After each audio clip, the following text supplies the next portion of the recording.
అవునా? రెండోది ఏంటంటే, నువ్వు నేరాన్ని కట్టడి చేసేటందుకు అతను వ్యవహరించే కఠినత్వాన్ని నీకు చేతకాక రాజకీయానికి వాడుకుంటున్నారక్కడ. యెస్. బేసిక్ పాయింట్ ఏంటి అక్కడ? అజాం ఖాను, లేకపోతే హ్మ్. వాడి అనుచరులు హ్మ్. విచ్చలవిడితనం చేశారక్కడ.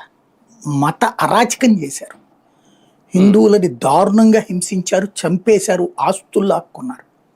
ప్రభుత్వ హ్మ్. భూములు కబ్జా చేశారు. ఆ ప్రభుత్వ భూముల్లో విచ్చలవిడితనంగా సాగేది.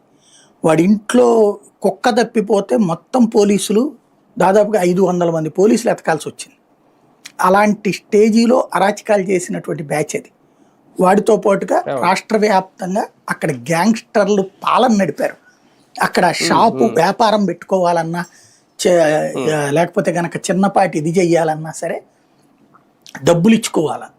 అది హ్మ్. ఈవెన్ ముస్లింలు కూడా డబ్బులు ఇచ్చుకోవాల్సిందే ముస్లిం నాయకుడికి. అలాంటి హ్మ్. అరాచకాలు చేసి, లేకపోతే గనక వ్యాపారాలు నాశనం చేసేయడం, కాస్త లాభపడ్డ వ్యాపారాన్ని లాగేసుకోవడం, ఇట్లాంటి అరాచకాలు జరిగినాయి అక్కడ. హ్మ్. ఏళ్ల తరబడి సాగినాయి. 20, 30 సంవత్సరాల నుండి వందల కోట్ల ఆస్తులు అర్జించేసి, వాళ్ళ మీద ఏదన్నా కేసు పెడితే కోర్టు ద్వారానో దేంట్లోనో, ఆ తర్వాతన బెయిల్ మీద వెంటనే వచ్చేస్తారు. మళ్ళీ దర్జాగా బతికేస్తుంటారు.